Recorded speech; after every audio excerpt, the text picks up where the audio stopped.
Hi, welcome to icon news. నేను మీ సతీష్. ఈరోజు మన స్టూడియోలో ప్రముఖ రాజకీయ విశ్లేషకులు ముప్పా అంకం గారు ఉన్నారు. వారితో మాట్లాడి రాష్ట్రంలోని వివిధ అంశాలపై చర్చిద్దాం. నమస్తే. నమస్తే సార్. సో ఇక మన ఏపీ రాజకీయాల పరిస్థితి చూసుకుంటే గతంలో ఎప్పుడూ లేనంత భారీ విజయం కూటమి ప్రభుత్వానికి వచ్చింది. తెలుగుదేశం, జనసేన, బీజేపీకి. కారణం ఏంటంటే ప్రభుత్వం ప్రజలు వైసీపీతో విసిగి వేసారి పోవడం ఒక కారణం అయితే, రాష్ట్రాన్ని మళ్ళీ అభివృద్ధి పదంలోకి తీసుకొచ్చే సామర్థ్యం ఒక్క చంద్రబాబు నాయుడు సారథ్యంలో మాత్రమే జరుగుతుందనేది ప్రజలు విశ్వసించిన మాట వాస్తవం. కాకపోతే ప్రజలు ఆశించిన స్థాయిలో అభివృద్ధి చేసే సత్తా మరి తెలుగుదేశం ప్రభుత్వానికి ఉందా? సాధారణంగా చూసుకుంటే ఆయనకు ఆ సత్తా ఉంది.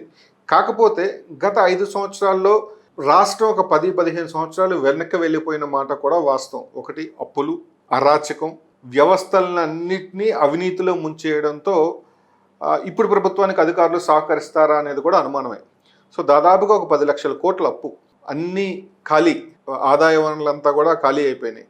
కొత్తగా వచ్చిన పెట్టుబడులు ఇప్పుడు వీళ్ళు తీసుకొచ్చి ఈ పెట్టుబడులు ప్రత్యేక అంటే దీంట్లోకి రావాలి అంటే, దాని మీద ఆదాయం రావాలంటే కొన్ని సంవత్సరాలు పడుతుంది. సో ఇప్పుడు పరిస్థితిని చూసుకుంటే అప్పు తీర్చాలి, దాని మీద వడ్డీ తీర్చాలి, ఇవన్నిటితో పాటుగా మళ్ళీ అభివృద్ధి, సంక్షేమం చంద్రబాబు మీద అది చాలా పెద్ద సవాల్గా భావించవచ్చా ఇప్పుడు?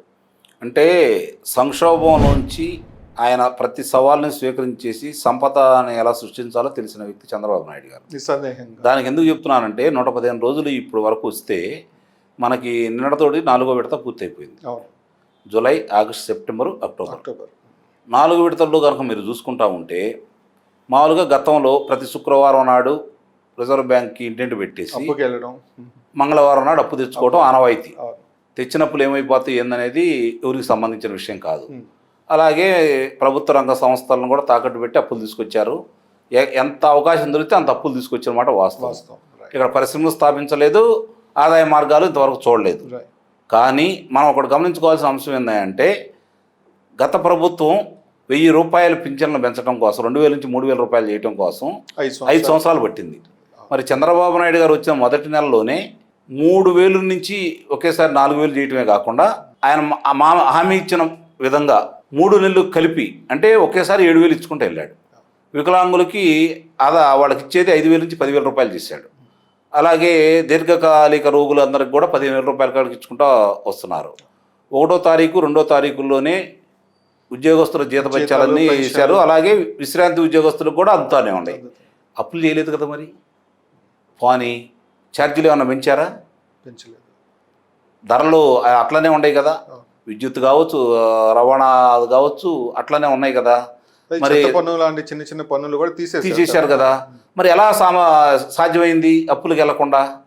అంటే దుబారా జరిగిందని స్పష్టంగా అర్థమైపోయింది. దోచుకున్నారని అర్థమైపోయింది. ఆ దోచుకునేది ఆపగలిగారు కాబట్టి ఈ 3 నెలల నుంచి కూడా అప్పులకు పోకుండా వచ్చే ఆదాయంతో మనం ఇట్లా ఇవ్వచ్చు, ఎఫ్ఆర్బిఎం పరిధి దాటకుండా ఇచ్చుకుంటా వెళ్ళొచ్చు అనేది చేసి చూపిస్తూ ఉన్నాడు. ఇది ప్రారంభం. లూలు మాల్ గతంలో విశాఖపట్నంలో ఒకసాటే పెడతానని చెప్పంటే, ఆ రోజు గత ప్రభుత్వం యొక్క వాటాలు చూసి భయపడిపోయి వాళ్ళు వచ్చి హైదరాబాద్లో పెట్టారు. నిన్న ఆయన వచ్చి స్వయంగా చంద్రబాబు నాయుడు గారిని కలిసి ఆంధ్ర రాష్ట్రంలో 3 సార్లు పెడతా అన్నాడు. అలాగే ఈరోజు అమరావతి పునర్నిర్మాణం గురించి కేంద్ర బాధ్యత అని చెప్పని 15,000 కోట్ల రూపాయలు ప్రపంచ బ్యాంకు ద్వారా అప్పు ఇప్పిస్తూ, గతంలో ఇట్లాంటి ఏదన్నా వస్తే 10% రాష్ట్రం భరాయించవచ్చేది. ఇప్పుడు రాష్ట్ర ఆర్థిక పరిస్థితిని దృష్టిలో పెట్టుకుని అది కూడా అక్కర్లేదని చెప్పని 15,000 కోట్లు కేంద్రమే భరాయించా ఇస్తానే ఉంది కదా. అలాగే బీపీసీఎల్ 70,000 కోట్ల రూపాయలతోటి మచిలీపట్నం దగ్గర వాళ్ళు ఆ పరిశ్రమలు స్థాపించాలని చెప్పి వాళ్ళు ముందుకు వచ్చారు. అలాగే శ్రీ సిటీలో ఒకే రోజు 6 కొత్త పరిశ్రమల్ని శంకుస్థాపన చేయడం కూడా జరిగింది. అంటే ఇట్లా మనకు తెలియకుండా ఇప్పుడు నాకు పరిశీలనలో నాకు వచ్చినంత వరకు బయట నుంచి వచ్చే పెట్టుబడులు చూసుకుంటా ఉంటే, లేకపోతే కేంద్రం నుంచి వచ్చే కానీ చూసుకుంటా ఉంటే 1,79,000 కోట్ల రూపాయలు పెట్టుబడుల రూపేణా వస్తున్నాయని చెప్పని మనకి అర్థమైపోతూ ఉంది. ఇవి కాక కేంద్రం రహదారులకు సంబంధించి కేంద్ర ప్రభుత్వం విస్తారంగా డబ్బులు ఇస్తుంది. ఒక అమరావతి పరిసర ప్రాంతాల్లోనే 7,271 కోట్ల రూపాయలు 9 ఇది కృష్ణానది మీద వంతెన నిర్మాణం కావచ్చు, పెనంలూరు వరకు ఫ్లైఓవర్ కావచ్చు, లేకపోతే వీటికి ఇన్నర్ రింగ్ రోడ్లు కావచ్చు, వీటికి సంబంధించి 7,271 కోట్ల రూపాయలు కేంద్ర ప్రభుత్వం అనుమతి ఇచ్చింది నిధులు. Okay okay. అంటే ఇలా ఒక్కోటి వస్తూ ఉన్నాయి. అలాగే మిగిలిన రహదారులన్నిటికీ కూడా వాళ్ళు ఇస్తూనే ఉన్నారు. ఇది కాక ఇప్పుడు నేను చెప్పినవన్నీ కాక మొన్న జరిగినటువంటి రైతులకు గతంలో వాళ్ళు ఎగ్గొట్టినటువంటి బకాయి పడ్డటువంటి 1,634 కోట్ల రూపాయలు మన రైతులకు ఇచ్చారు కదా. అలాగే 838 కోట్ల రూపాయలు పంచాయతీలకు విడుదల చేశారు కదా. మరి ఇవన్నీ ఎక్కడి నుంచి వచ్చినాయండి? ఇది కాక పక్క కేరళ రాష్ట్రం ఇబ్బందులు ఉంటే 1000 కోట్ల రూపాయలు ఇచ్చాడు కదా. అది అంటే మనకు తెలియకుండానే దాని మీద ఆయన అధ్యయనం చేస్తూ ఎట్లా తీసుకెళ్లాడో ముందుకెళ్తున్నాడు. కాబట్టి అప్పులు 10 లక్షల కోట్ల రూపాయలు తీర్చలేకపోవచ్చు, కానీ ఇంకా దాన్ని మించిపోయే విధంగా అంటే ఎఫ్ఆర్బిఎం పరిధిలోంచి తీసుకొచ్చేసి ఇంకా ఎట్లా సంపద సృష్టించేసి అతను పరిశ్రమలు తీసుకొచ్చే విధానంలో గతంలో తనకు ఉన్నటువంటి చంద్రబాబు నాయుడు గారు అంటే ఒక బ్రాండ్ అంబాసిడర్, ఆయన చూసే వస్తాయి, అందుట్లో అనుమానం లేదు. ఇప్పుడు రేపు పొద్దున ఇప్పుడు వేరే వాళ్ళ కోరికన్నా కూడా మళ్ళీ ఈయన వచ్చే 5 సంవత్సరాల తర్వాత ప్రభుత్వం మారితే జగన్ వస్తే మా పరిస్థితి అనే భయంలో ఉంటుంది కదా. అదే చెప్పబోతున్నాను, భయం ఉంటుంది కదా. ఇప్పుడు 19 రూపాయల నుంచి 21 రూపాయల దాకా విద్యుత్తును కొన్నారు వీళ్ళు. 5 రూపాయలు ఉన్న విద్యుత్తుని కొన్నారు, క్యాన్సిల్ చేసుకొని ఇప్పుడు 20 రూపాయలకు కొన్నారు. ఇప్పుడు రేపు పొద్దున ఈయన పవన విద్యుత్తును కనుక పెంచాడు అనుకోండి, గతంలో చేశాడు కదా, చేశాడు, మనకు కనపడతాను సోలార్ కావచ్చు, ఎన్నిటి కావచ్చు. రేపు పొద్దున దాన్ని కొంచెం ముందుకు తీసుకెళ్ళి మళ్ళీ దాని విస్తరణకి ఆయన గతంలో ఇచ్చినటువంటి రాయితీలు ఇచ్చుకుంటా ముందుకు వెళ్ళాడు అనుకోండి, నీకు అక్కడి నుంచి ఆదాయం వస్తుంది కదా. ఇప్పుడు ఇక్కడ 1000 మంది పని చేస్తున్నారు అనుకోండి, ఏమీ పని చేయకున్నప్పుడు మనం పెట్టుబడి పెట్టాల్సి వస్తుంది. 1000 మంది పని చేస్తే వాళ్ళకి ₹1 వాళ్ళ చేతుల్లోకి వస్తే వాళ్ళు తిరిగి ఖర్చు పెడతారు కదా, దాని మీద ఆ పని మీద ఆదాయం వస్తుంది కదా. ఇవన్నీ కూడా ఆయన చేస్తాడు కాబట్టి ముందుకెళ్తాయి. కాబట్టి ఈ వచ్చే ఆదాయంతో ఆయన అనుకున్న సంక్షేమాలు పూర్తి చేస్తాడు. కేంద్ర ప్రభుత్వం సహకారంతో జలాశయాలు కావచ్చు, రహదారులు కావచ్చు, లేకపోతే పథకాల్లో కొన్ని కావచ్చు, అవి పూర్తి చేసుకుంటూ వెళ్ళిపోతూ ఉంటాడు. అప్పుడు ఈయన అనుకున్న అమరావతి కనుక పూర్తయిపోతే 5 లక్షల పైచిలకు అమరావతి నుంచి ఆదాయం రావడం మొదలుపెట్టింది. ఎంతండి? 5 లక్షల కోట్ల రూపాయలు పూర్తయిన తర్వాత. ఎందుకంటే ఆ భూమి విలువ అంతది. అంటే రేపు పొద్దున వేరే వాళ్ళకి ఎవరికైనా ఇచ్చారనుకోండి, వాళ్ళు వచ్చి చేస్తే మనకు తెలిసినంత వరకు 40%, 50% కాడికి వాళ్ళు తీసుకొని మిగిలిన చేస్తూ ఉంటారు. వాళ్ళు వచ్చి చేశారనుకోండి, వాళ్ళు పనులు మొదలు పెట్టాక కట్టడాలు కట్టాల్సిందే కదా. కట్టడాలు కట్టి దాని మీద ఆదాయం వాళ్ళతో పాటు మనకే వస్తుందిగా, ఎంప్లాయ్మెంట్ వస్తుంది, దాని మీద ఆదాయం వస్తుంది కదా. మరి అది ప్రభుత్వ ఆస్తులే కదా, రేపు పొద్దున అవి చూపించవచ్చు కదా. ఇప్పుడు నిరుపయోగంగా ఉంది, నాశనం చేయాలని ప్రయత్నం చేశాడు. ఇవన్నీ చేసుకుంటా ముందుకెళ్ళాడు అనుకోండి. ఇప్పుడు చూసుకుంటా ఉంటే మీరు శాసనసభ్యులు ఎక్కడికో వాళ్ళకి బస్సు ఏర్పాటు చేస్తున్నారు, ఉద్యోగస్తుల్ని బస్సు వేరే సాట పెడుతున్నారు, ఐఏఎస్ వాళ్ళు ఐపీఎస్ వాళ్ళకి బస్సు వేరే సాట ఉంది, అద్దెలు కడతానే ఉన్నారు. అలాగే న్యాయమూర్తులకి అద్దెలు కడతానే ఉన్నారు.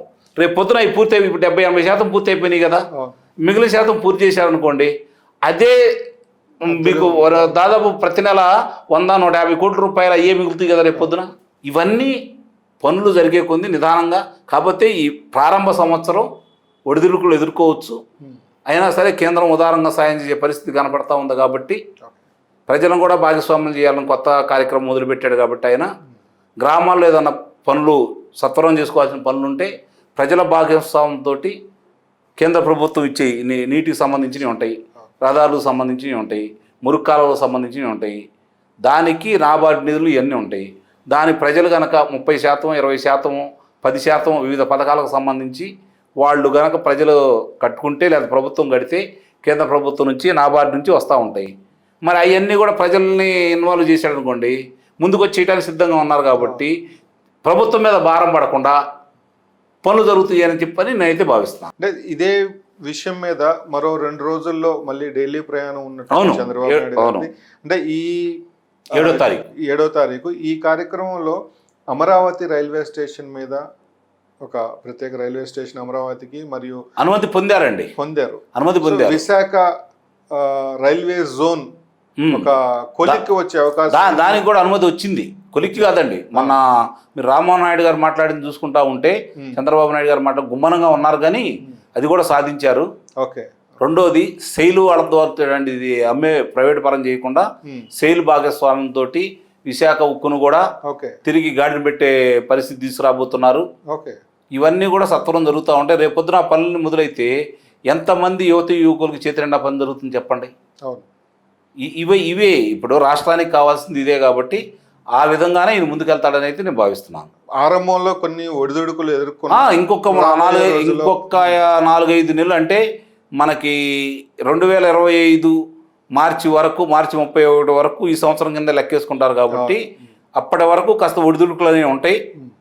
ఇది 6 నెలలు సమయం ఉంది కాబట్టి అక్కడి నుంచి పరుగులు పెట్టిద్దని అయితే నేను భావిస్తున్నాను.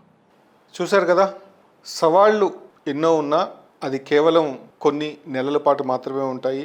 తర్వాత రాష్ట్రం అభివృద్ధి సంక్షేమం దూసుకెళ్లడం ఖాయం అంటూ ముప్ప అంకమరావు గారు విశ్లేషిస్తున్నారు. మరొకరితో మళ్ళీ కలుద్దాం. అంతవరకు సెలవు.